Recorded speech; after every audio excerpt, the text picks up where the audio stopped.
Bismillahirrahmanirrahim. Assalamualaikum warahmatullahi wabarakatuh. Innal hamdalillah nahmaduhu wa nasta'inu wa nastaghfiruh wa na'udzu billahi min shururi anfusina wa min sayyiati a'malina. May yahdihillahu fala mudilla lahu wa may yudlil fala hadiya lahu. Asyhadu an la ilaha illallah wahdahu la syarika lahu wa asyhadu anna Muhammadan abduhu wa rasuluh. Qala Allah ta'ala fil karim a'udzu billahi minasyaitonir rajim. Ittaqillaha haqqa tuqatih wa la tamutunna illa wa antum muslimun. Shadaqallahul adzim.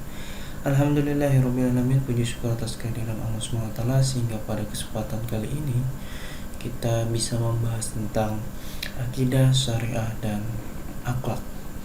Baik, kalau kita bicara tentang akidah, kata akidah atau i'tiqad secara bahasa berasal dari kata al-aqdu yang artinya berputar sekitar, maknanya tuh kokoh, kuat, dan erat. Adapun secara istilah umum, kata akidah bermakna keyakinan yang kokoh akan sesuatu tanpa ada keraguan. Maksudnya, saya mengikat hati terhadap hal tersebut. Akidah adalah apa yang diyakini oleh seseorang. Jika dikatakan dia mempunyai akidah yang benar, berarti akidahnya itu bebas tanpa ada keraguan sedikit pun. Akidah merupakan perbuatan hati, yaitu kepercayaan hati dan pembenaran kepada sesuatu. Jika keyakinan tersebut sesuai dengan realitas, sesuai dengan wahyu yang ada, maka akidah tersebut benar. Namun jika tidak sesuai, maka akidah tersebut biasanya disebut akidah yang batil. Adapun akidah yang batil mencakup semua akidah yang bertentangan dengan wahyu atau firman Allah, yaitu akidah yang hanya bersumber dari akal manusia, atau mungkin sudah dirubah-rubah ataupun diselewengkan, ya seperti itu. Baik, kita lanjut ke fungsi akidah. Baik, fungsi akidah dalam Islam diantaranya yaitu yang pertama sebagai fondasi untuk mendirikan bangunan Islam. Jadi kalau kita mempunyai akidah yang kuat, ibadahnya, syariahnya itu akan kuat. Seperti yang dulu pernah saya contohkan, seperti pohon ataupun seperti bangunan rumah. Jadi dia ini pondasinya untuk bangunan. Jadi kalau pondasinya kuat, akidahnya kuat, kepercayaannya kuat tanpa ada keraguan sedikit pun, insya Allah dalam menjalankan apa yang diperintahkan di dalam Islam itu akan sangat baik, dan akidahnya itu akan benar dan tidak akan terjadi akidah yang batil atau diselewengkan. Kemudian yang kedua, merupakan awal dari akhlak yang mulia. Jika seorang memiliki akidah yang kuat, pasti akan melaksanakan ibadah dengan tertib, memiliki akhlak yang mulia, dan bermuamalah dengan baik. Jadi setelah dia mempunyai akidah yang kuat, otomatis dia itu yakin, kepercayaannya tinggi atas apa yang diterima oleh dia. Dia yakin tentang firman-firman Allah, wahyu Allah, apa yang dikatakan oleh Allah atau dikatakan oleh sabda Nabi Muhammad SAW itu akan dipatuhi dan diikuti. Sami'na wa ata'na. Kemudian semua ibadah yang kita laksanakan, jika tanpa ada landasan akidah, maka ibadah kita tersebut tidak akan diterima. Jadi ketika kita melaksanakan ibadah tapi tanpa ada akidah atau kepercayaan, jadi ibadah itu seolah-olah hanya ingin dilihat, ingin pamer, ingin dipuji, itu nanti akan tertolak atau tidak akan diterima. Baik, kita lanjut ke peranan akidah. Sedangkan peran akidah dalam Islam itu meliputi yang pertama, akidah merupakan misi pertama yang dibawa para Rasul Allah. Allah berfirman, bisa dibuka di surat An-Nahl ayat 36, yang redaksinya, sesungguhnya kami telah mengutus Rasul pada tiap-tiap umat untuk menyerukan sembahlah Allah saja dan jauhilah tagut itu. Jadi menjelaskan tentang yang namanya tauhid, mengajak kepada ketauhidan, untuk percaya kepada Allah saja. Itu misi utama dari para nabi dan rasul yang diutus oleh Allah. Kemudian yang kedua, manusia diciptakan dengan tujuan beribadah kepada Allah. Ini merupakan dalil yang sangat familiar sekali di surat Az-Zariyat ayat 56, yang artinya, dan tidaklah aku menciptakan jin dan manusia kecuali untuk menyembahku. Kemudian yang ketiga, akidah yang benar dibebankan kepada setiap mukallaf. Nabi bersabda, aku diperintahkan untuk memerangi manusia hingga mereka bersaksi bahwasanya tiada sesembahan yang sebenarnya selain Allah, dan bahwasanya Muhammad adalah Rasul utusan Allah Muttafaqun alaih. Jadi ketika kita sudah mukallaf, sudah ada beban kewajiban, kita harus melaksanakan apa yang sudah diperintahkan oleh Allah dan menjauhi segala larangannya. Kemudian yang keempat, Berpegang kepada akidah yang benar merupakan kewajiban manusia seumur hidup. Jadi bukan hanya untuk sementara atau sesaat, tapi untuk seumur hidup. Allah berfirman, sesungguhnya orang-orang yang mengatakan Tuhan kami ialah Allah, kemudian mereka beristiqomah teguh dalam pendirian mereka, maka para malaikat akan turun kepada mereka seraya berkata, janganlah kamu merasa takut dan janganlah kamu merasa sedih, dan bergembiralah kamu dengan memperoleh surga yang dijanjikan Allah kepadamu. Itu terdapat di dalam surat Fussilat ayat 30. Kemudian akidah merupakan akhir kewajiban seseorang sebelum meninggal dunia yang fana ini. Nabi SAW bersabda, barang siapa yang akhir ucapannya tidak sesembahan yang berhak disembah selain Allah, niscaya dia akan masuk surga. Hadis riwayat Hakim dan lainnya. Ada juga hadis yang bunyinya, mengkana akhiru kalami la ilaha illallah dakhalal jannah.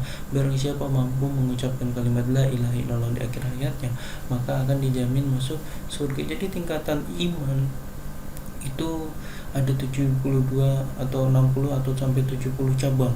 Yang paling rendah itu menyingkirkan gangguan di jalan, dan yang paling tinggi tingkatannya itu mengucapkan kalimat la ilaha illallah Muhammadur Rasulullah. Namun apakah mengucapkan kalimat la ilaha illallah itu mudah ketika kita sakaratul maut? Tentu saja tidak. Ada tamsil seperti ini bunyinya. Ada seorang ulama, dia memelihara seekor burung.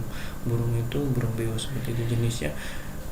Dari kecil diajari atau dirawat, diajari kalimat thayyibah, diajari mengucapkan salam, takbir dan lainnya, hingga burung tersebut fasih. Namun suatu ketika kiai ini lupa menutup sangkarnya. Burung tersebut keluar, kemudian ketabrak sama mobil, kemudian meninggal. Kemudian berhari-hari bersedih, para santrinya, para muridnya bertanya, ya Kiai, apa yang membuat engkau begitu bersedih? Apabila hanya seekor burung ini bisa kami gantikan yang lebih baik, yang lebih mahal dari jenisnya.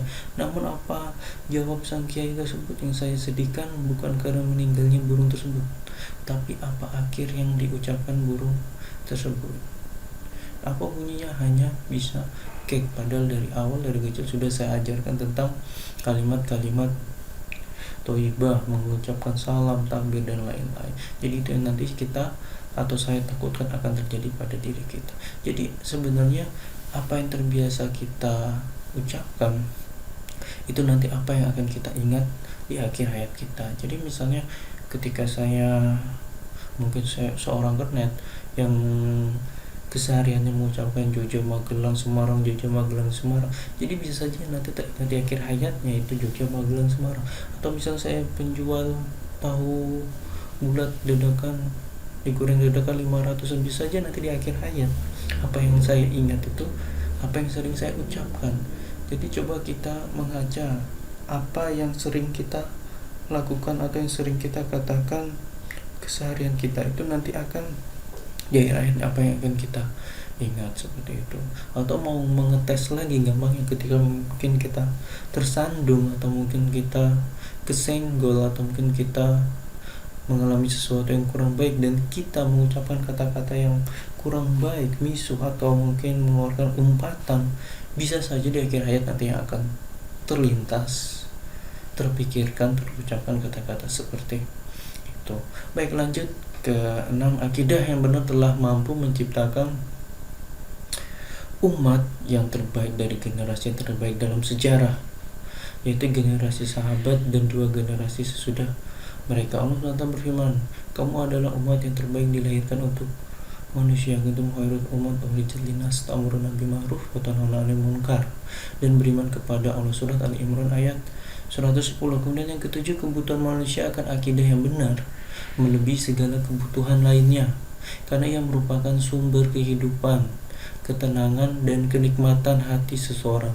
Dan semakin sempurna pengenalan serta pengetahuan seorang hamba terhadap Allah, semakin sempurna pula dalam mengagungkan Allah dan mengikuti syariatnya. Itu sekilas tentang akidah. Kita lanjut kepada syariah. Baik, kalau kita bicara syariah secara etimologi atau secara bahasa berarti sumber air atau jalan yang lurus. Sedangkan secara terminologi, syariah adalah kumpulan norma ilahi yang mengatur hubungan antara manusia dengan Tuhan. hubungan manusia dengan sesama manusia, dan hubungan manusia dengan alam, dan norma-norma ini sudah pasti benar dan lurus. Jadi syariat ini mengatur bagaimana hablum minallah atau yang disebut dengan ibadah, kemudian hablum minannas atau muamalah.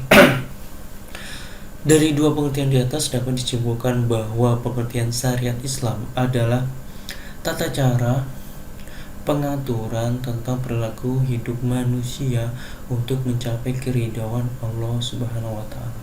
Hal ini sesuai dengan firman Allah dalam surat Al-Jasiyah ayat 18 yang artinya, kemudian kami jadikan kamu berada di atas suatu syariat untuk urusan agama yang benar, maka ikutilah syariat itu dan janganlah kamu mengikuti hawa nafsu orang-orang yang tidak mengetahui. Dan sabda Nabi juga sebelum meninggal, telah kutinggalkan dua perkara kepada kalian agar kalian tidak tersesat selamanya, yaitu Al-Quran dan sunnahku atau sunnah Nabi Muhammad SAW. Itu sedikit saja tentang syariat. Kita lanjut kepada ibadah. Ibadah secara bahasa etimologi berarti merendahkan diri serta tunduk, sedangkan menurut syara atau terminologi atau istilah, ibadah mempunyai banyak definisi, tapi makna dan maksudnya satu. Definisi itu antara lain, yang pertama, ibadah adalah taat kepada Allah dengan melaksanakan perintahnya melalui lisan para rasulnya. Kemudian yang kedua, ibadah adalah merendahkan diri kepada Allah Azza wa Jalla, yaitu tingkatan tunduk yang paling tinggi disertai dengan rasa mahabbah atau kecintaan yang paling tinggi.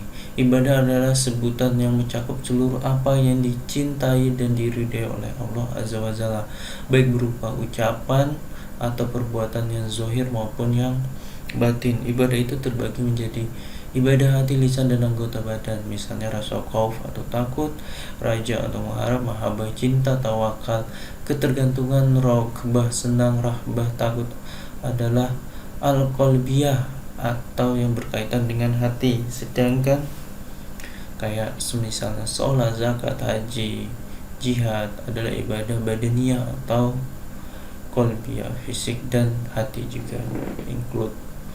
Kita lanjut kepada muamalah. Muamalah adalah hubungan antar manusia, hubungan sosial atau hablum minannas. Dalam syariat Islam, hubungan antar manusia tidak dirinci jenisnya, tapi diserahkan kepada manusia mengenai bentuknya. Islam hanya membatasi bagian-bagian yang penting dan mendasar berupa larangan Allah dalam Al-Quran atau larangan Rasulnya yang didapatkan dalam As-Sunnah. Dari segi bahasa, muamalah berasal dari kata amala yu'amilu muamalat, yang berarti perlakuan atau tindakan terhadap orang lain atau hubungan kepentingan. Secara terminologi, muamalah adalah istilah yang digunakan untuk permasalahan selain ibadah. Menurut fikih, muamalah ialah tukar menukar barang atau sesuatu yang memberi manfaat dengan cara yang ditentukan. Yang termasuk dalam hal muamalah adalah misalnya jual beli, sewa menyewa, upah mengupah, pinjam meminjam, utang piutang, urusan bercocok tanam, berserikat, dan lain-lain. Ibadah wajib berpedoman pada sumber ajaran Al-Quran dan As-Sunnah, yaitu yang harus ada contohnya, tata baca atau praktek dari Nabi Muhammad SAW. Konsep ibadah ini berdasarkan kepada mamnu, dilarang atas haram. Ibadah ini antara lain meliputi sholat, zakat, puasa, dan haji. Sedangkan masalah muamalah, hubungan kita dengan sesama manusia dan lingkungan, masalah-masalah dunia seperti makan, minum, pendidikan, organisasi, ilmu pengetahuan, teknologi, berdasarkan pada prinsip boleh atau jais, selama tidak ada larangan yang tegas dari Allah dan Rasulullah. Misalnya ketika kita mau minum minuman khamar, itu sudah jelas di dalam hadis ada larangannya, walaupun mereknya berbeda. Sampai saat ini kan ada bir bintang, ada topi miring, ada anggur merah dan lain-lain, tapi dikiaskan bisa makan dengan khamar, sedikit atau banyak tetap haram. Baik, berkaitan dengan hal di atas muamalah, Nabi Muhammad SAW mengatakan, bila dalam urusan agama, akidah dan ibadah, Anda contohlah saya, tapi dalam urusan dunia, Anda atau teknis muamalah, Anda lebih tahu tentang dunia Anda. Makanya nanti banyak sekali tentang ijtihad yang bisa kita ikuti atau jadikan pedoman.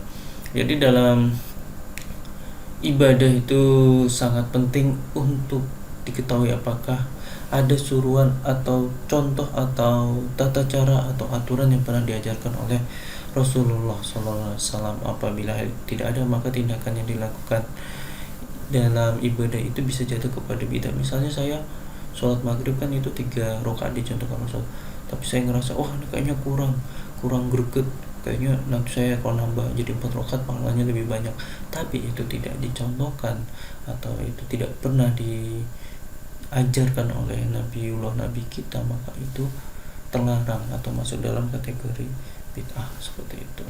Jadi bid'ah bukan kayak sekarang kita pakai HP, kamu pakai saja merpati, atau sekarang kita gara-gara naik mobil motor kamu pakai unta saja, bukan masalah, bukan disebut bid'ah hal yang seperti itu.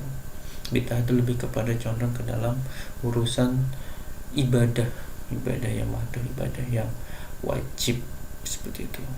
Kemudian next kita lanjut kepada akhlak. Baik, secara etimologi akhlak berasal dari bahasa Arab akhlaqo yuliku, ihlokan jamaknya khulukun, yang berarti perangai, adat, kebiasaan, budi pekerti, tingkah laku atau tabiat, perbedaan yang baik, dan agama berakar dari kata kholaqo yang berarti menciptakan, sakar dengan kata kholik pencipta, makhluk yang diciptakan, atau kholik penciptaan. Sedangkan secara terminologis atau secara istilah, menurut Imam Ghazali, akhlak adalah sifat yang tertanam dalam jiwa yang menimbulkan perbuatan-perbuatan dengan gampang dan mudah tanpa memerlukan pertimbangan dan pemikiran. Akhlak adalah suatu bentuk naluri asli dalam jiwa seseorang. Manusia dapat melahirkan suatu tindakan dan kelakuan dengan mudah dan spontan tanpa memerlukan pemikiran dan pertimbangan. Apabila naluri tersebut melakukan suatu tindakan kelakuan yang baik, maka nanti disebut dengan akhlak mahmudah. Apabila itu berlawanan atau di luar dengan kebiasaan dalam agama, maka disebut akhlak mazmumah atau akhlak yang buruk. Contohnya misalnya ketika kita menerima tamu, bila seseorang membeda-bedakan tamu, ya yang satu dengan yang lain, atau kadang-kala ramah dengan seseorang dan tidak ramah dengan seseorang, maka orang tersebut belum bisa dikatakan memiliki sifat memuliakan tamu. Sebab seseorang yang mempunyai akhlak memuliakan tamu tentu akan selalu memuliakan tamunya tanpa melihat fisik, bentuk, rupa, dan lainnya. Yang dimaksud dengan tindakan dan kelakuan ialah suatu yang dijelmakan anggota lahir manusia, misalnya tangan, mulut. Demikian juga dilahirkan oleh anggota batin, yakni hati, yang tidak bisa diubah-ubah atau dibuat-buat. Kalau kebiasaan yang tidak dibuat-buat itu baik, seperti yang tadi saya katakan akhlak mahmudah. Kalau kebiasaan itu buruk disebut akhlak mazmumah. Jadi kayak tadi misalnya kita tahu akhlak kita baik atau tidak baik, kita coba kesenggol, atau mungkin ketika naik motor kita dipepet sama motor lain, atau mungkin kepepet atau kegeser dikit, kemudian kita marah-marah atau apa, itu berarti sudah tercermin akhlak kita seperti apa. Jadi sesuatu yang spontan tanpa bisa dibuat. Atau ketika kita mengucapkan astagfirullah atau itu kan berarti sudah muncul akhlak baik dalam diri kita. Jadi akhlak itu memang buah dari akidah dan syariah. Apabila akidah dan syariahnya baik nih hubungannya, otomatis tuh akhlaknya pasti baik. Tapi misalnya kalau akidahnya sudah jelek, walaupun dia misalnya syariatnya bagus kayak menjalankan sholat, sedekah, tapi ketika dalam perjalanan melakukan sesuatu yang buruk atau dalam pergaulan mengeluarkan kata-kata yang buruk, sudah pasti ini akhlaknya buruk. Jadi ini akidah, syariah, dan akhlak ini semuanya saling berhubungan dan saling berkesinambungan. Baik, Rasulullah SAW juga bersabda, innallaha la yanzuru ila azadikum wala ila suwarikum walakin yanzur ila qulubikum. Sesungguhnya Allah tidak akan melihat jasad dan rupa kalian, akan tetapi Allah melihat pada hati kalian. Hadis riwayat Muslim nomor 2564. Dari sabda Rasul tersebut kita bisa mengetahui bahwa Allah tidak menilai baik buruk seseorang hamba dari jasad dan rupa, akan tetapi Allah menilai kebaikan seseorang dari hati dan ketakwaan yang dimilikinya, serta perbuatan yang merupakan cerminan dari hatinya. Hal ini menunjukkan bahwa kepribadian dan tingkah laku seseorang berasal dari jiwa atau hatinya. Apabila hati itu baik, maka baik pula seluruh jasadnya, begitu pula sebaliknya. Oleh karena itu pembinaan akhlak sangatlah penting dalam rangka memperbaiki kepribadian dan tingkah laku seseorang, karena kedua hal itu yang dinilai oleh Allah Subhanahu wa taala. Demikian mungkin singkat saja tentang akidah, syariah, ibadah dan muamalah serta akhlak yang bisa saya sampaikan. Kurang lebih saya mohon maaf. Kita tutup dengan bacaan hamdalah. Alhamdulillahirabbil alamin. Subhanakallahumma wa bihamdika asyhadu an la ilaha illa anta astaghfiruka wa atubu ilaik. Assalamualaikum warahmatullahi wabarakatuh.